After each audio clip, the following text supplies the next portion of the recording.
Well, hello and welcome to Understand Men Now. I'm Jonathon Aslay of jonathonaslay.com. I'm so excited to be doing this short video for you today. Our topic, why men can't open up emotionally until you do this. You've got to do this. All right, really quickly, if you're brand new to my YouTube channel, please hit the subscribe button, hit the bell so you can be notified of new videos. And if anytime during this video the content resonates with you, please hit that like button so I can be seen in the YouTube algorithms. Also, my coaching is what I call heart-centered radical honesty. It's direct, little tough love, and a lot of heart. And occasionally I use expletives to enhance a sentence. And if a few F-bombs aren't your cup of tea, I suggest logging off right now. Also, these are my perceptions and my opinions. By no means do I suggest that this is the truth. And what I mean to say is you have to decide the truth for you. So if my content resonates with you, great. If it doesn't, that's okay too. You've just got to decide what works for you. All right, let's talk about men opening up emotionally. And this is probably one of the predominant things I hear from women consistently, how they're in relationships with men who don't open up emotionally. And let's face it, how do we really bond with another person if we don't open up on our emotional side? Now, while many people can have conventional relationships, in many cases, I mean, throughout history, relationships have been predominantly a one-up, one-down type of relationship. The man is the provider, protector, the woman is the homemaker, and that sort of thing. Men have always been stoic. Women have had to suck it up. We've certainly changed in the last 50 or 60 years, predominantly because women are no longer dependent upon men for their survival. So we have now shifted to more of an opportunity where we can be more of an egalitarian type relationship instead of those traditional one up, one down type relationships. And what I mean to say is throughout history, women, quite frankly, weren't treated very well. Women were treated much like property in many cases, certainly versus today, although many of you probably feel like you're treated that way, especially these days in the dating realm where men come on strong to get sex and to discard you once they've had sex. So it's not property. They're almost treating it like prostitution. Oh my God, what a controversial thing you just said, Jonathon. Well, this just happens to be the perspective and the narrative that it seems to be from what I'm witnessing today. So why is it that men can't open up emotionally? There's a fantastic short video. I'm going to post it here. For those who are listening to the live stream in the chat box, I'm going to post this. Certainly, if you're listening to the recording on my podcast, you'll have to write this down. And if you're coming back and watching this later, click on this link. But the video I'd like you to watch is called The Mask We Live In. The Mask We Live In. I'm just going to share it right now as the link right here. The Mask We Live In. And why I'd like to invite everybody to check this out, because it's a great illustration of what young boys go through when we are being raised, especially for those of you who are mothers of sons. You definitely may want to watch this because most boys are raised, taught to stuff their emotions, stuff their feelings, be a man, don't show your emotions. Masculinity is based on violence, bros before hoes. You know, it's not cool to show emotions. This is what most boys have been raised in. And while the video is predominantly, it feels like it's a lot of inner city children, I can tell you I grew up middle class and I felt the exact same way. If you're part of the baby boom generation or even in the Gen X generation, I can tell you most boys were taught to stuff our emotions. We were taught to, actually, in fact, we were taught to use violence as a way to express ourselves. You know, football, hockey, very violent sports. In fact, if you didn't play any of those sports, you were ridiculed by many of the boys that did play those sports. So this is what we had to contend with. Now, I also want to say women or little girls had to contend with something different. In fact, most little girls have had to contend with the objectification of girls. In fact, I think there's a Netflix movie called Cuties that's all an illustration of this, little girls, pageants, and that sort of thing. So men, we were taught to stuff our emotions and our feelings, and girls were predominantly paraded around based on their looks. And so what do you think this does to children? What do you think this does to children as they grow into adults? The reality is most men oftentimes adopt a more avoidant personality, an avoidant, even love attachment style, which makes it very difficult to actually connect with them. And sadly, because of the narrative on the girl side, it's all based on looks. So I'm just here to draw attention to what has happened in our past and what happens when men and women reach midlife, which there seems to be right around age 35, 40, 45, or 50, where there's an unraveling of our childhood armor that we've been adopted with. There's this unraveling. And in the case of boys, we are like deer in the headlights because all of a sudden our testosterone levels drop and actually our estrogen levels increase, and we become more and more not in touch with our emotions, but we start feeling our emotions in a way that we were never taught to when we were growing up. Girls were certainly more allowed to be more expressive when they were younger, but at the same time, girls were also to some degree repressed in their emotions, because the reality is if we were, it's funny. By the way, this is a picture of my mother and father behind me, but my mother couldn't handle my ADD. My mother couldn't handle it. So when we did play dates, I was stuck in a playpen while everybody else was running around. And how I know this is I watched an old 8mm film of a family gathering, and I was in jail because she didn't even know how to parent a child that was rather chaotic with their emotions. And basically I was told to, behave, and by my father I said be a man. By my mother it was, by the way, both my parents gave corporal punishment. And that's another thing for us baby boomers and even Gen Xers, is that we received corporal punishment. So I said this earlier, what happens to us in adults? It makes it very difficult to actually open up and lean into our feelings. And as I said before, when we reach this midlife, all of a sudden for us men, our emotions are chaotic. And that's why we can be so unpredictable in the dating realm, because we are confused about our emotions. We don't know how we actually feel. And it makes it confusing because we don't even know what to say to you. And this is one of the reasons why men ghost, why they disappear, why they pull back and such. So I want you to watch this video so you can go. It's called The Mask We Live In. Can someone write that in the chat box? And I'll also post this in the comments section as well. I really want to invite everyone to watch this so you can get an understanding of what boys go through. And especially for those who are parents to boys, even if you have adult boys in your life, you might have a different appreciation. And as I said before, we men should be watching the videos about young girls and the objectification so we can have a more compassionate way of looking at the genders instead of the expectation way we look at genders. Let me repeat that, the expectation way of looking at genders. This is why the book, The Rules, is very expectation, egoic way of looking at relationships, and it's not a heart-centered way of looking at relationships like the book If the Buddha Dated. So you might be wondering, well, Jonathan, how do we switch this? How do we get a man to open up? Ladies, it starts by leading by example. I can tell you, I didn't become the man I am today if it wasn't for a woman who helped me tap into my emotions. In fact, I'm very grateful. I dated an amazing woman who was a therapist, and she really helped me during our relationship to really become more expressive with my emotions, to be more demonstrative with my emotions, to be a little bit more effusive with my emotions. And she started by what I always recommend to you in every video, and that's starting by leading by example. Leading by example. I got something on my face.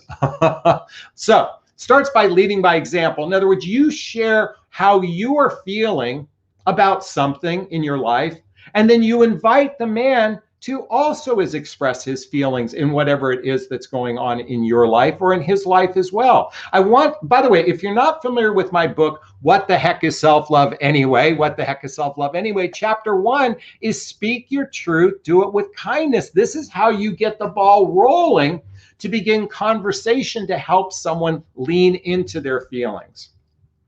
One of my dearest friends was in a relationship some years ago, and I love my best, my dear friend, but he's not the most expressive person with his feelings. In other words, he doesn't initiate conversation. However, he was in a relationship with a woman who was actually constantly expressing her feelings, and little by little, little by little, little by little, he began becoming more expressive of his feelings. And now when he and I connect, and certainly with his current relationships, he's far more expressive than he ever was before. So it starts by leading by example.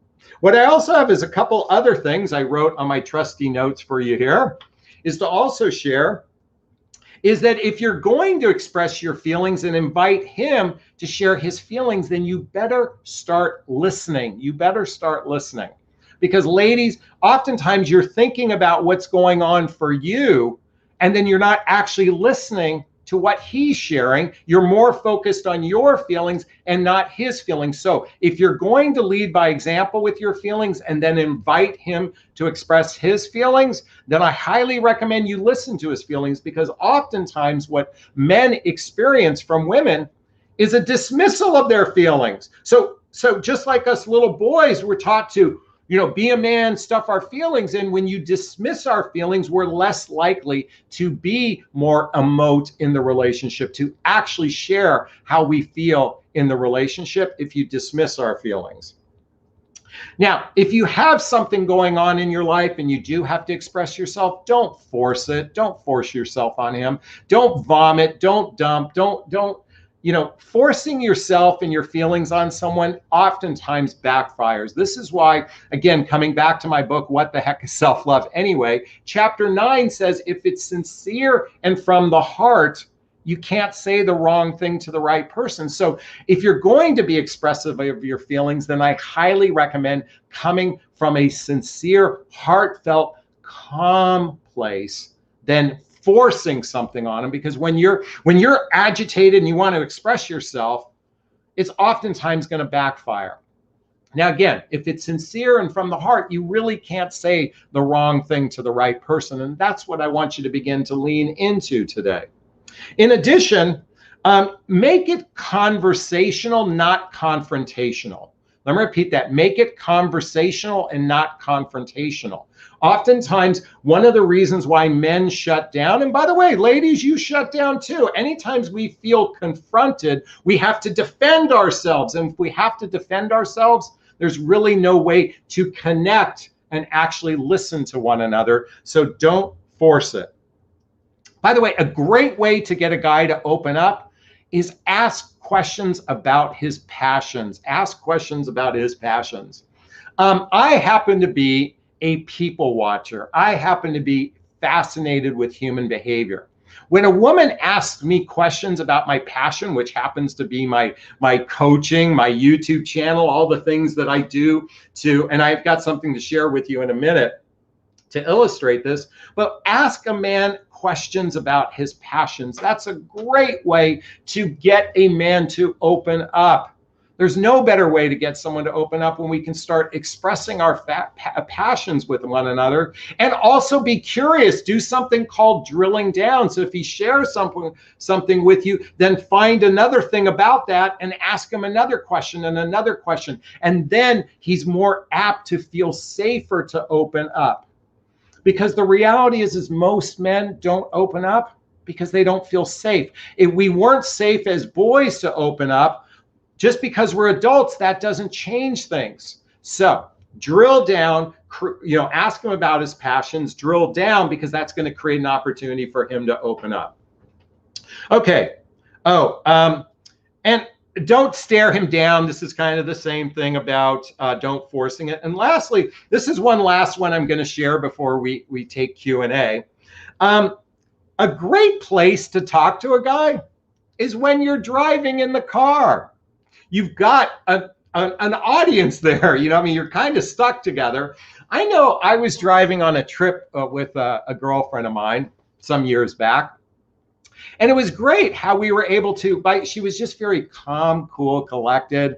We were talking about the trip, and then she started to ask me some personal questions, and it created an opportunity, because in a way, because I was driving and I was kind of focused on the road, I wasn't so defensive to actually lean into the conversation she wanted to talk about. Now, I'm not saying that this is a guarantee going to work, but this is a great place. You have a, what's the word? A viable audience? It's not that, but a captive audience when you're in the car, especially if you've got quite a bit of a drive.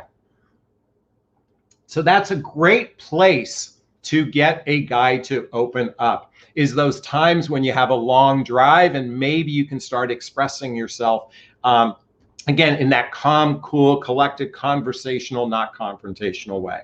So just to repeat a couple things. First, speak your truth. Do it with kindness, meaning start leading by example. This creates an opportunity for a man to open up and invite him to open up as well. In addition, be ready to listen. Be ready to listen. Okay? Next, don't force the issue. Make it conversational, not confrontational. Ask him questions about his passions. Don't stare him down. Don't make it feel confrontational. And lastly, try it in the car. You've got a captive audience. Why not see what happens when you're driving the car to start talking a little bit more emotional about your relationship to see if you're actually a good fit for one another? Because here's the bottom line.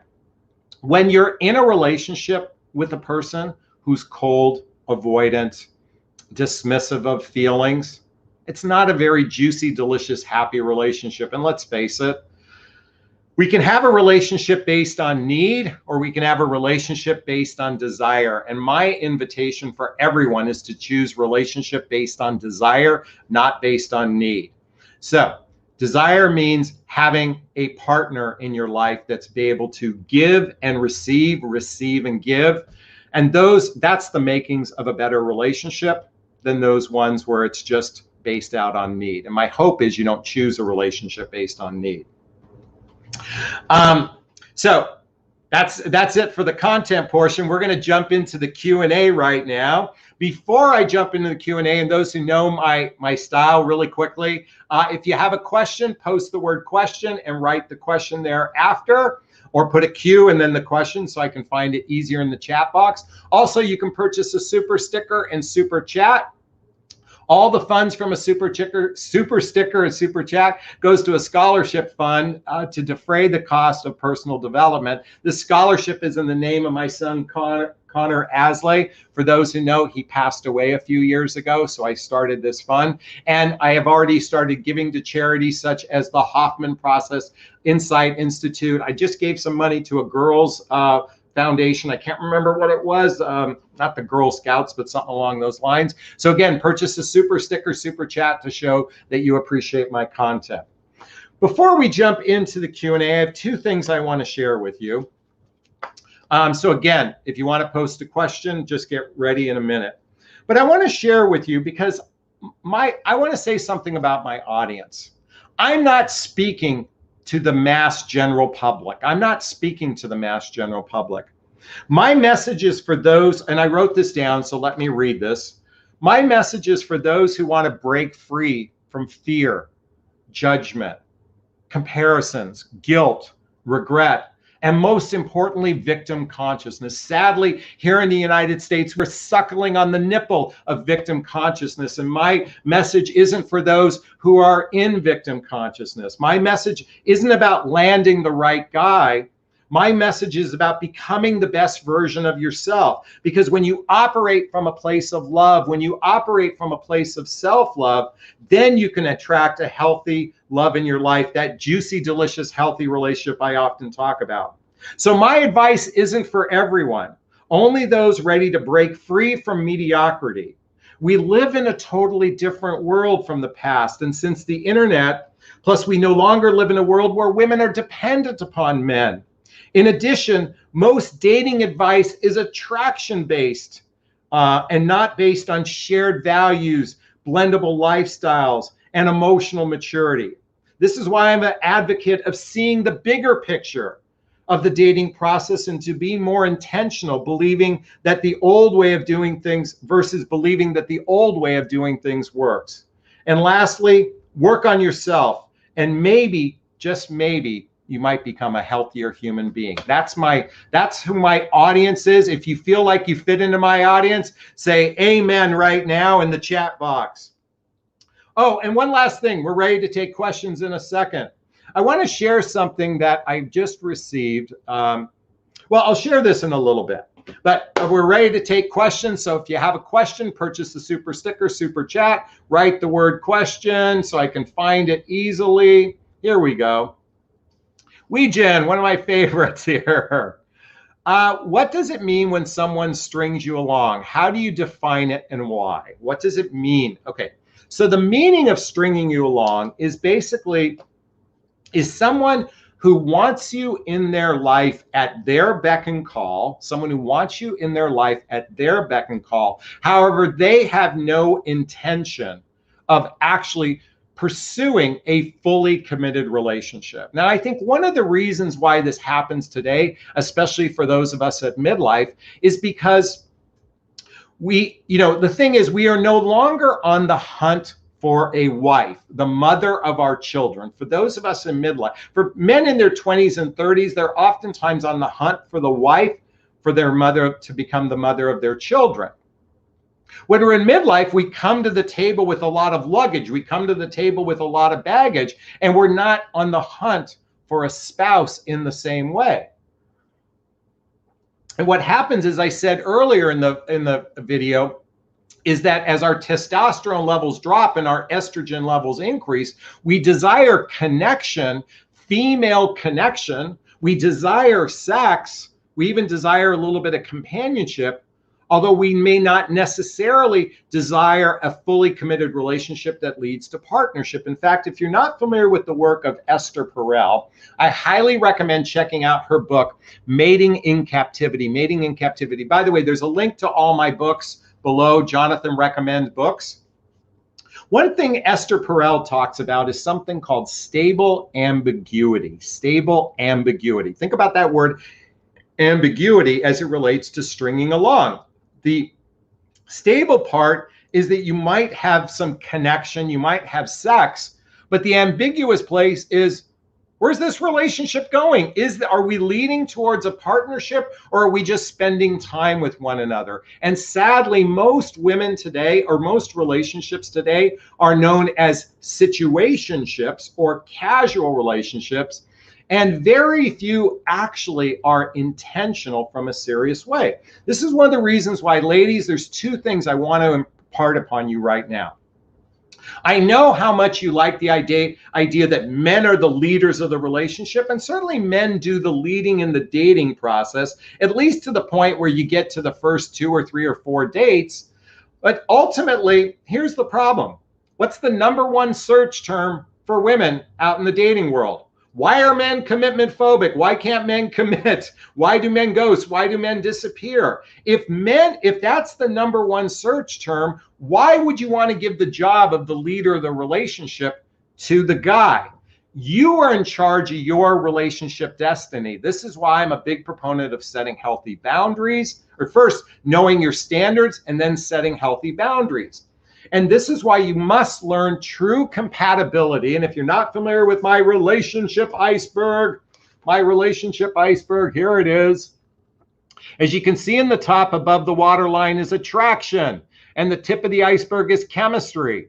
Below the water, the compatibility piece is shared values, blendable lifestyle, and emotional maturity. And that's not a V, that's a U. For those that believe that's a V.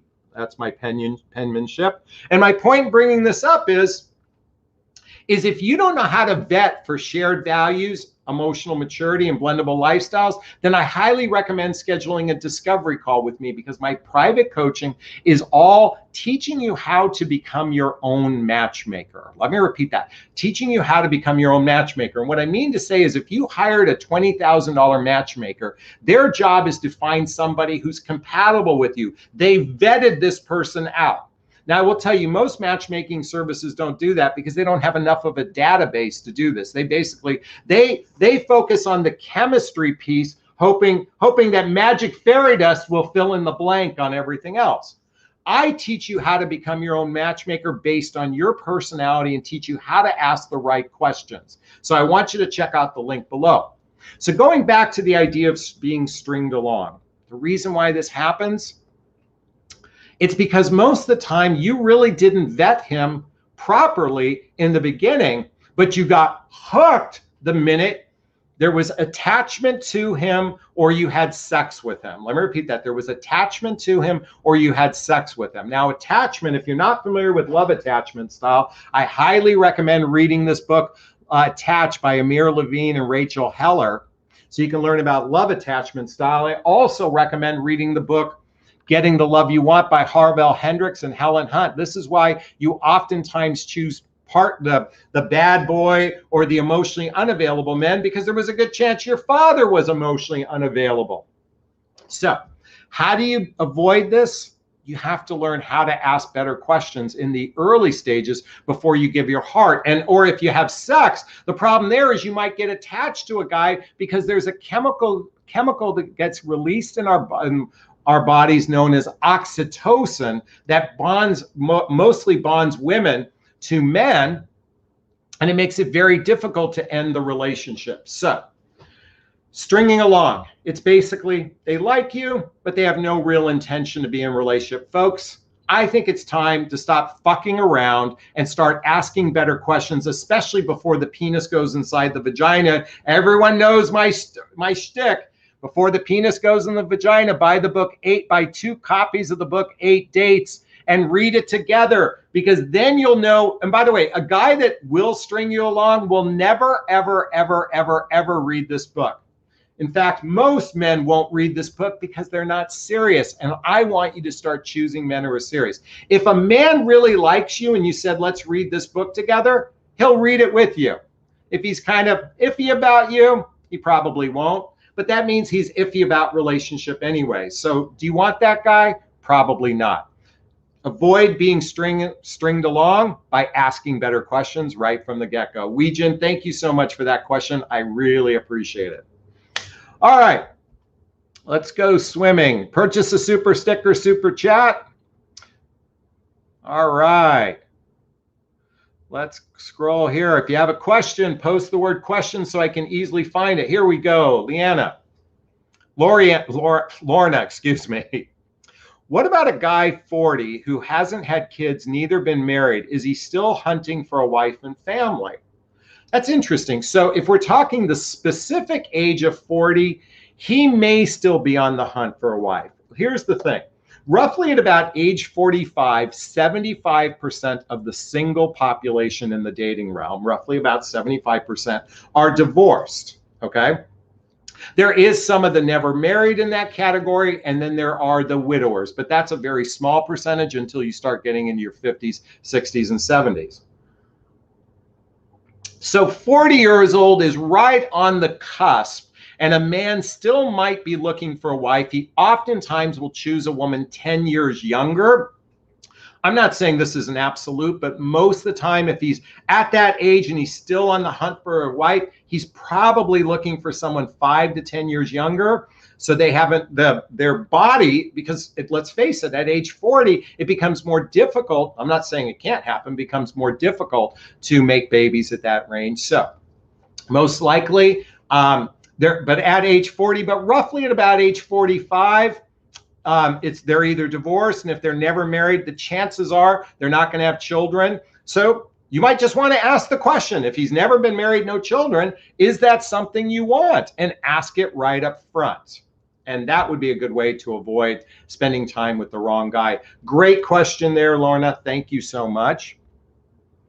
I also want to thank Weejin for the 1999 super sticker. She says, thank you for answering. I really appreciate your dedication. I'm practicing planning for our second date and asking questions and expressing standards and commitment. And I bought the book 8 Dates, and he loves these things. Way to go. In fact, everyone, I want to share with you something. I got an email this morning I have to share with you all, so bear with me. It'll just take a moment. But why I'm sharing this is it really is an important message. This woman writes, says, Jonathon, I know your primary focus is helping others find their life partners. However, I want to share with you that as a woman who's about to celebrate my 20-year anniversary. Your videos have helped my marriage grow closer than ever. We communicate in much more healthy, positive way.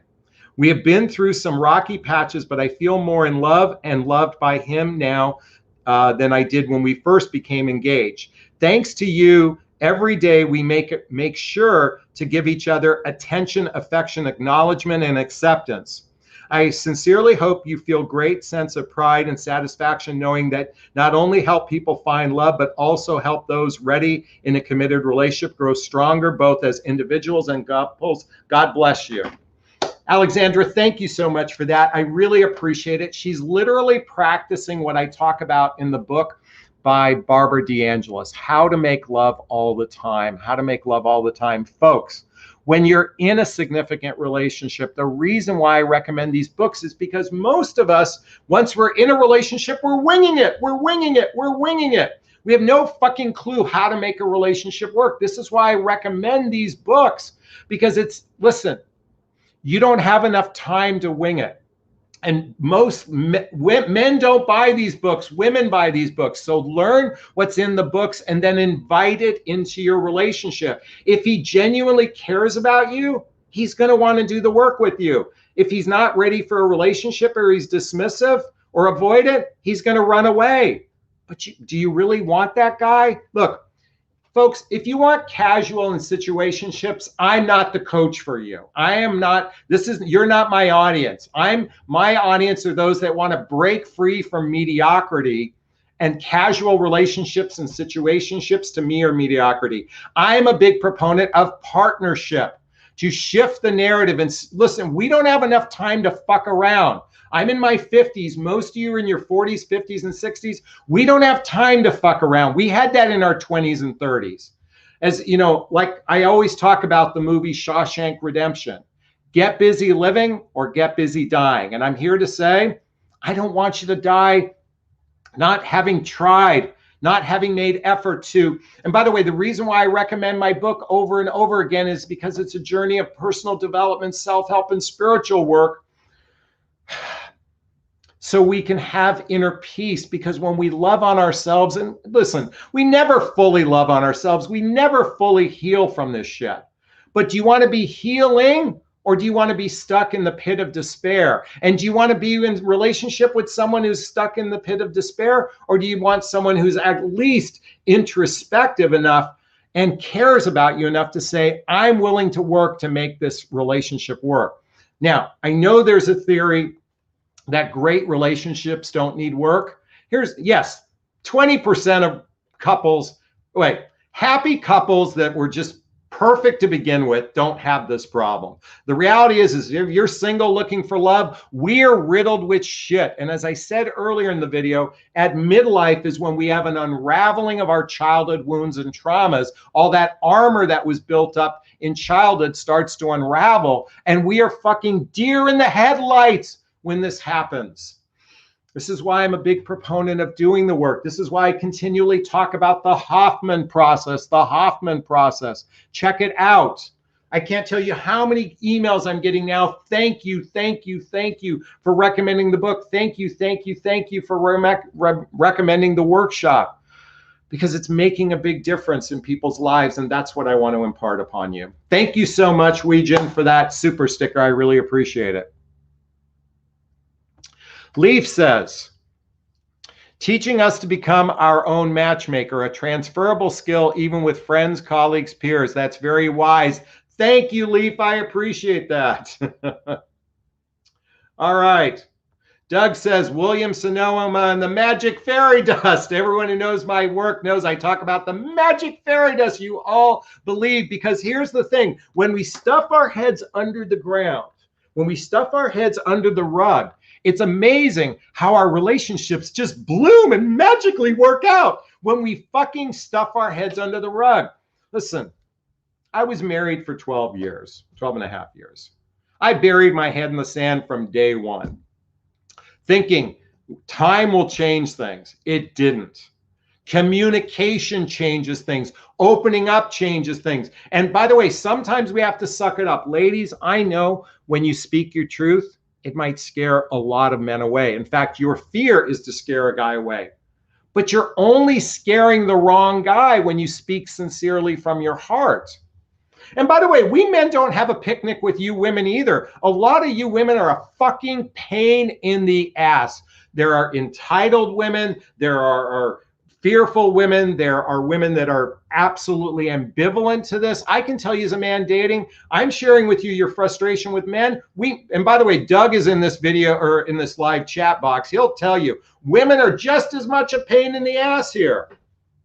There are avoidant women. There are women that treat men with contempt, that treat men with criticism, that treat men with defensiveness, or treat men with stonewalling. And if you're not familiar with the 4 Horsemen of the Apocalypse by John Gottman, check that out. John Gottman plus 4 Horsemen of the Apocalypse. You women are no picnic either. You're not more emotionally mature than men. You might be more emotional than men, but it doesn't necessarily mean you're emotionally mature as men. So I'm an equal opportunity judger of both sexes. That's what I wanted to say. So thank you so much for that, Leaf. I appreciate it. All right. Do we have any questions? Doug says, amen, brother. Robin says, PETA, pain in the ass. That's exactly it. Women can be just as much pain in the ass. Leaf says, love those videos. I'm enjoying volunteering, mentoring young girls that writing books. I help them edit them and let them bounce ideas off me. I love seeing them work on their ideas. Yes, if we can impart this to the younger generation, that would make a huge difference. Lori says, we are all, wait a minute. We are all train wrecks. Pick your favorite and learn about from each other right now in my early 30s. And I love what you do. Got your book. Have the audiobook of 8 Dates and Untethered Soul. Yes, The Untethered Soul by Michael Singer. Another great book. Thank you for bringing that up, Lori. All right. Do we have any questions? Post the word question. We seem like to have a bashful group. I don't want to end early, so you better give me some material to talk about, folks. Post a question below. All right. My coffee mug says, let that shit go. You all know my verbiage. All right, folks, if you don't ask a question, we're going to be wrapping up early. It's Friday night. There's a big concert going on where I live. I might walk over. Actually, I'm going out with friends tonight, but the Beach Fest is going on in Redondo Beach. All right, looks like we have a bashful group tonight. Do we have any questions? Or maybe it's not working. Purchase a super sticker or super chat. That would be so helpful as well. Doug, post a question. I'd really appreciate it. We need some content here. While I'm waiting for, oh, here we go. Oh, we got 2. Okay. All right. I don't know how to pronounce your name, Miss Siegel. Question. He's 49. I'm 40. We've been dating for 3 months. He is divorced second time with 4 kids altogether. I'm divorced with 3. The connection was going very nice. He mentioned his mom and suddenly, he started being busy so much and pulled away, trying to get the true reason. He said he has too much stuff on his mind. I'm in love. What to do? Okay. So great question. Now the question is, are you in love or are you attached to him? There's a big difference. We oftentimes believe love attachment is love, but here's the bottom line. You're dealing with 7 children. That might just be more than he can emotionally handle in the relationship, the children piece. He has his work piece. He has so much going on in his life. He just may not be in a position to actually go much deeper than a casual relationship. And the fact that he pulled away is an indication that he's not capable of going deeper. So what do? You try to have a heartfelt conversation with him, but recognize that it takes 2 to tango. It takes two to tango. If one wants to tango and the other doesn't, you can't tango. You can't tango. So ultimately, I invite you to have a serious conversation with him to determine where you're at in the relationship. And if he's unable to commit any further, then you move on. You move on. You move on. You move on. Now, what oftentimes happens is the rubber band effect. 6 to 12 weeks, he's going to say, I want you back. I want you back. I'm going to change. I'm going to change. But it literally, not to say that's a guarantee. Okay. But the only way to get, first you have that serious conversation. If he can't commit, you shut him out for your life for 6 to 12 weeks. He'll probably come back, but he hasn't really done any work to be any better to be in a relationship, but at least he might learn to appreciate you while you're gone, and he might revisit the relationship to see if it really makes sense for him or not. That's my invitation for you. I can't say that's a guarantee. But again, express yourself, then cut him off if he doesn't want to go any further. That's my invitation for you. All right. I want to thank you so much for your question, by the way. I want to thank Marcy for her super $10 super sticker from New Zealand. Thank you so much. All right. Let's bear with me a second. I saw another one from Veronica. Question: what's the best way to get an avoidant man to open up? Well, you take a sledgehammer and you crack open his head. That'll open him up. I'm kidding. That's not serious. Again, everything that I said in the first 20 minutes of this video, this audio, is all designed to help you learn how to get a man to open up. So just remember, lead by example. Have a conversation with, not a confrontation. Ask him about his passions. Talk to him while you're in the car. Listen to his feelings. But again, you have to express yourself and invite him to express himself. And if he does, then you have the makings of building a relationship together. And if he doesn't, he just may not be your guy. But you have to decide that for yourself. And you also have to decide, do you want a conventional relationship where it's not an, folks, probably 80% of the relationships have conventional relationships. It lacks intimacy. And isn't it fascinating that 80% of women file for divorce because there's a lack of intimacy? And I don't mean sex, I'm talking about emotional connection. So other than there might be infidelity or whatnot. So don't you want to solve this beforehand? Look, we're of the divorce crowd, most of us. Let's get it right the next time. And by the way, do you know second and third marriages fail at a greater rate than first? So we better get it right by asking better questions and leaning into our feelings, allowing him to express his, because if it's sincere and from the heart, you can't say the wrong thing to the right guy. Veronica, thank you for your question. I really appreciate it. All right. Am says, I wish I was at the concert. Robin says, just stoned. Okay. All right, let's see what else we have here. AM says, first time watching. Thank you for your insights. I appreciate that. Sadly, Whitney thinks men are gay. Well, that's a perspective. How's that working for you, that perspective? If you want a relationship and you think men are gay, then then you basically, why do you want to date men if all men are gay? Anyway, that's just my invitation on that one. So Veronica says, the avoidant man I'm seeing will leave to another country to work for several months. What is the best way to connect him emotionally despite the distance? We are not yet exclusive. Well, your only chance while he's away is to do Zoom and FaceTime, but that men don't bond through Zoom and FaceTime. So there's not much you can do. You know, wait till he comes back. And in the meantime, I would be dating other people. Because if you're not in an exclusive relationship, I would be dating other people. That's my invitation for you. Have a heartfelt conversation with them. If you guys do Zoom and FaceTime, great. But if you're not exclusive, I would be dating other people. That's my invitation for you. Because you're rolling the dice with a 4-month, being gone for 4 months. Gina says, question. Hello, my friend, long distance relationship, but should I hang on to him? Yes, it's emotionally available, but he has reservations like me. Folks, by the way, I feel like I talk about long distance relationships incessantly, and I'm tired of it for this reason.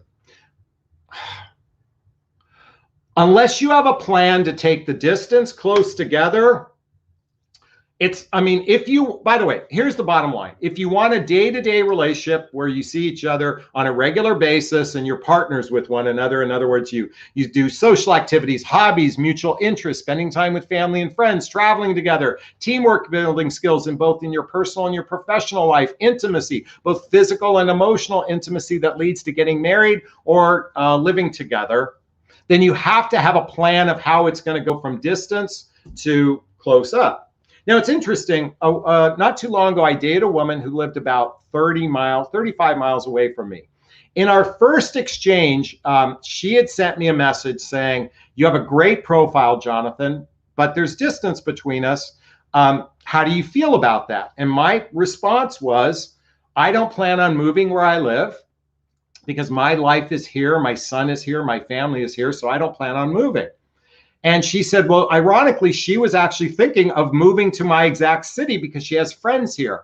At least we had a conversation about it. Now, it didn't work out after the date, but we had a conversation before we ever met one another. That's being a grown-up. Folks, it's time to become a grown-up. Stop being little children when you date. Don't be afraid to ask the tougher questions before you meet someone. That's the best time to ask the tougher questions. But Jonathon, the rules say I have to play games. The rules say I have to play games. Jonathon, the rule says I have to play games. Folks, games temporarily work for about 1 second. And then what you're left with is a relationship based on games.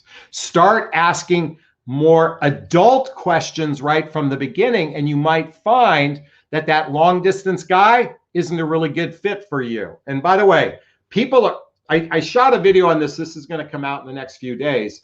I think long distance dating has become the new hookup way of dating. I'll call it hookup way of dating. Great. By the way, we communicate with someone who lives far away. We get all this enticement going on. You throw in a little phone sex, you travel over there, you fuck each other's brains out, and because you had this bubble, and then they come back going, "Oh, I changed my mind." But why would a man travel to get laid? Men will fucking do 1,000 things just to get laid. By the way, men pay for sex, so a plane ride is no different than a hooker. Folks, I think long distance dating is the new form of hookup. When I say new form of hookup, because you're almost guaranteed to get laid when you first meet each other if the distance is a plane ride away or more than 2 or 3 hours away, because basically no one's going to want to drive back home. And they all say, well, I'll get a hotel room, or, I'll sleep in the spare bedroom. Yeah, fat chance of that. Two people, if they have hot chemistry, they will fuck on the first, second, or third date night that they're together. And then the guys will flake and disappear. Why? Because you know what? A relationship is built through social activities, hobbies, mutual interests, spending time with family and friends. A relationship isn't built over the telephone. Men do not bond over the telephone. Ladies, I say this over and over again. Stop believing that. That's my opinion on long distance, Gina. Thank you. I'm very opinionated. All right, question from Sadie. Jonathon, when is the best time to tell a man my non-negotiables? For example, I don't want alcohol around me. So, oh, interesting. So great. We'll just talk about the alcohol piece. So I believe most dating apps have a little question centered around alcohol. So if yours says never drinks, then I would have that conversation with them right from the get-go. I'll be candid with you. Not that I'm a big drinker. In fact, I'm not that big of a drinker, but one of the things I love to do is go wine tasting. And I do spiritual journeys using plant-based medicine. I need someone that has an open mind with these things, mostly because I want to do wine tasting with my partner. And if they don't feel comfortable around alcohol, then I'm probably not a good fit for them, nor are they necessarily a good fit for me. I think it's important to get that question before you ever meet on a date, and then you don't have to worry about it. So my invitation for you, Sadie, bring it up right away, because why do you want to go on a date with a guy hoping that chemistry will make us love each other and then magic fairy dust will make the person align to exactly who we are? Bump, bump, bump. Okay, Sadie, I think you get my point. Thanks for that question.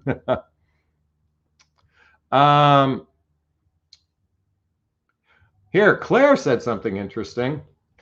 Women, please grow a backbone, and men grow a pair. Open up about your feelings. If they are present and if they are unsure, please set a time frame for 3 months. And if they don't know their true intentions, Claire, bing, bing, bing, bing, bing, bing, bing, bing, bing. Ladies, Please grow a backbone. Men, grow some balls. Let's stop fucking being children in this process and start being adults. I highly recommend everybody reading this book. Really, how to be an adult in relationships? How to be an adult in relationships? How to be an adult in relationships? How to be an adult in relationships? In fact, I'm going to piggyback on that. You read this book after you read that book. Shut up, stop whining, and get a fucking life, humans. Stop playing around. We don't have enough time to play around here. We don't have enough time to play around. It's time to be intentional in your life. You don't have enough time to play around. Stop being children. Stop it. I'm yelling, so please forgive me. All right.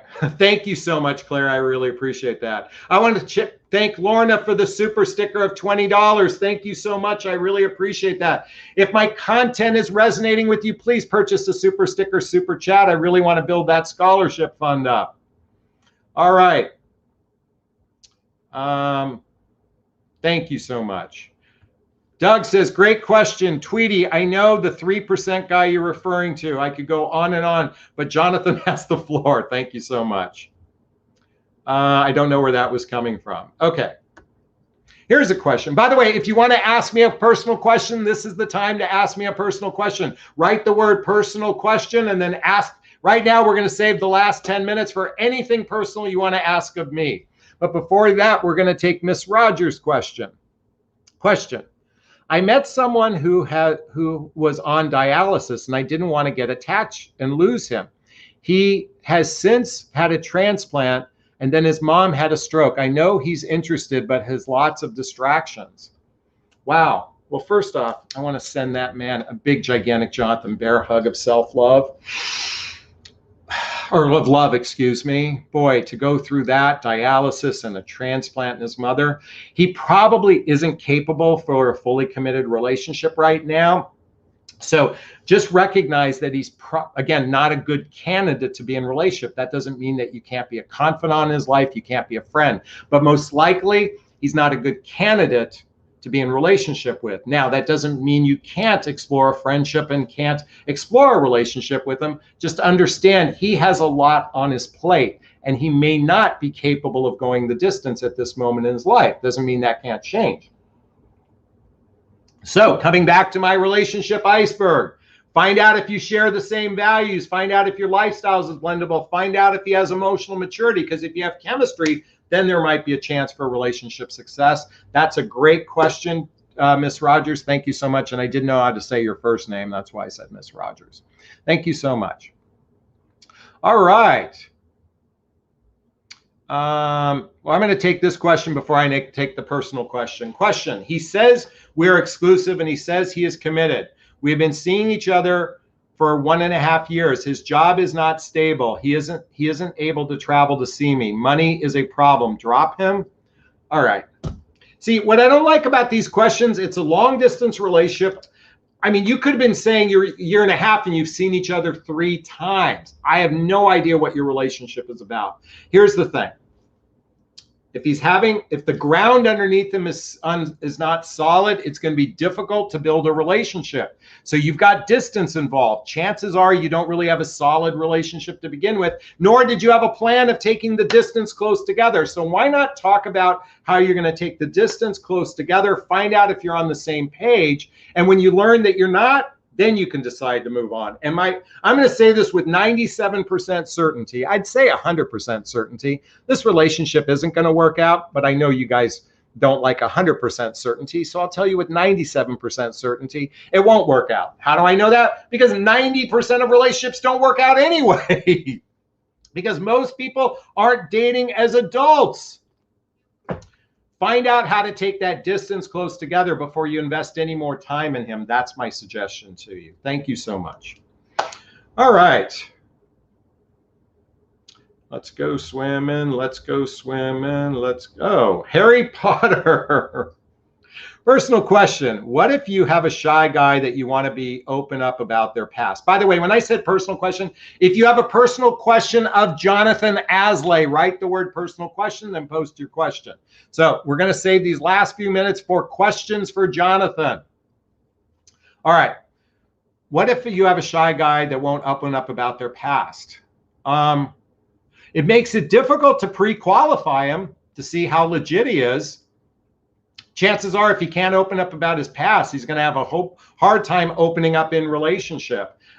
You have to assess that one for yourself. By the way, I won't date someone who doesn't open up about their past. If they're afraid, I'm not interested, but that's just me. You have to decide this for yourself, Harry. So my invitation, try, and if not, then you've got to decide if it's worth investing. And I can't give you that advice with limited information. All right. Thank you so much for that question. Lisa Crockett says, Jonathon, are you an early riser or a night owl? Great question. So I am actually an early riser. I wake up at most mornings 5 a.m. I love to have coffee out on my balcony. I do a little bit of meditation. I do a little reflection before I start doing my brainstorming. I do some of my best brainstorming for my work between 6 and 8 a.m. And then I tend to go to sleep around 10 o'clock. And I tend to pass out on my couch and then move to the bedroom. Which it kind of sucks because I seem to be meeting women who are all night owls, and I want to talk at 6 or 7 in the morning, and they want to talk at 8 or 9 or 10 o'clock at night. I'm already got a full day at work, so I prefer to date someone who is a early riser like me. That's my hope anyway. All right, thank you for that question, Lisa. I want to thank Jackie for that $50 super sticker. Way to go, Jackie, for showing support. Hold on, that wasn't it. Where is it? Jackie. Thank you, everybody. Thank you, Jackie. That's very sweet to donate to the Connor Fund. LY says, personal question, what is your birthday? I know you're a Leo. My birthday is August 1st. I won't say the year, but I have 4 houses in Leo and I have 1 node in Leo. So I'm a true Leo. Oh. Claire Bear says, I was in a long distance relationship. We met every 2 weeks for 3 days, weekends. After 1 year or so, it was not easy. Thank you for sharing that. All right, if you have a personal question of me. Oops, that's not it. Have you Veti? I don't know what Veti is. Have you Veti? I don't know what Veti is, Marcy. Thank you so much. I want to thank Linda for the $10 super sticker. Thank you so much. And Amira says, question, why do you wear a wedding ring? Folks, this is my right hand, not my left hand. The reason why I wear this, hold on, everybody. Hang tight for a second. Hang tight, hang tight, hang tight. See if I can find the book. Where's the book? I can't find it. Oh, here it is. A friend of mine wrote a book called Ring Shui, Ring Shui. Basically told me if I wear this, a ring, wedding type of band on my opposite hand finger, I can attract love in my life. This is my right hand, folks. This is my left hand. Marriage is left hand. This is my right hand. So Ring Shui, my friend Barbara Berg, I'll have to let her know I gave her some props today. Thank you so much for that question. I really appreciate it. All right. Claire says, you're welcome. Thank you so much. Lillian says, I'm a night owl. Okay. Personal question. Have you experienced Mapacho? It's a tobacco medicine. No, I have not. But I am doing a psilocybin journey this weekend because I want to connect with Connor. Oh, I had a dream about Connor last night. Folks, I probably go to bed crying most nights, thinking about Connor. And last night, I had an intense dream about him. And, you know, it makes me think we all have pain and suffering in our lives, but there really is no other pain like losing a child. Or you just cannot put that in any other category. And so I made a decision this morning I have a shaman that I know that's hosts ceremonies on a regular basis. I'll be doing a plant-based medicine journey using psilocybin. I'll let you look it up what the street name is. But it's amazing how these spiritual journeys open my heart up and allows me to connect with my son. I miss him dearly. I really do miss him. And I wonder oftentimes if my block or my resistance to falling in love is that I'm still in grief. I'm still in pain over him. And I'm having a hard time looking directly at the camera. I'll be candid with you. Folks, listen, I'm going to stop here for a second. Thank you. Anyway, I don't do that medicine, but I do cannabis. I do other plant-based medicines, and I like to have a glass of wine on a regular occasion. So thank you so much. I really appreciate it.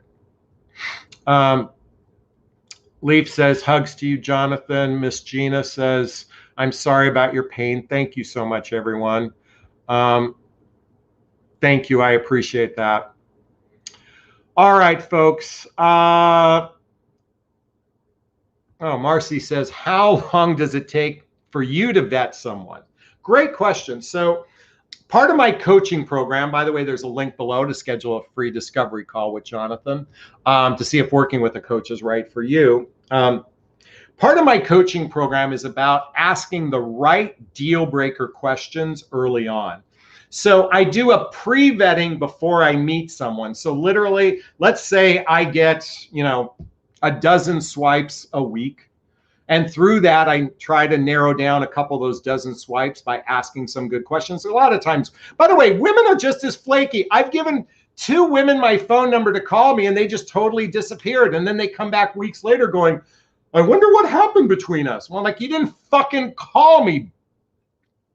I'm sorry, I said the B word, by the way. But I do pre-qualifying before I meet them. So I'm hoping that when we meet that the chemistry can ignite us by doing some pre-qualifying. Then the dating process is another pre-qualifying vetting process. But I can do all that in a very short period of time for me. Look, if I'm physically attracted to someone and we share the same values, our blendable lifestyles, and she has emotional maturity, I'm ready for the races. Sadly, 90% of the women, like men, are emotionally immature. So there's a lot of question asking. 9 out of 10 times people's lifestyles don't blend with yours. And a lot of times here in California, we're red state, blue, half the people are blue, half the people are red, half the people are vaxxed, half the people are not. It's a clusterfuck here in California. So not to say I wouldn't want to live anywhere else. And there's 40 million people, so there's plenty to choose from. But I'm here to say I do a lot of vetting ahead of time so I don't waste time with the wrong person if I'm very attracted to them. And I'm hoping the vice versa. So thank you so much for that question. All right. Am says, grief is horrible, Jonathan. I wish you the best with your visit with Connor. I do too, folks. I can't tell you and I'll share this with you. The last time I did a journey, Connor said, stop bugging me. I'm having a great time in heaven. Connor's in experiencing love. He's in that space of love. And so from a spiritual perspective, I know he's doing great. And I know he wants me to do great. I just miss the motherfucker. I just miss him a lot. He really was one of those he beat to his own drummer kind of kids. And I'm grateful. I have his brother, Colin. We have a great relationship. We've done some journeys together, in fact. We have a great relationship together. We truly help each other out at this time. So I'm very blessed. And I'm also very, very sad. Okay. Anyway, folks, I think this will be a great place to wrap up. It's Friday night. I want you to go out, all have a good time, get on the dating apps, meet someone today, vet them better, and hopefully read these books. And I'm hoping, again, my audience is those people that don't want to settle for mediocrity. And my hope is that my work invites you to take your life to a whole new level, especially in the area of loving yourself. And again, I highly recommend checking out my book, What the Heck is Self-Love Anyway? All right, we're going to wrap. I want to thank you all, but we're going to wrap up for tonight. I want to wrap up by giving myself a first off big, gigantic Jonathon Bear hug of self-love. I'm going to reach into the camera and give you a hug of love if that's okay. I'm going to ask you to turn to someone, a pet, a teddy bear, a pillow, and give it or them a hug of love, because hugs are a great source of love. And let's face it, we could all use more love in our lives. Thanks a bunch. Bye-bye now. Bye.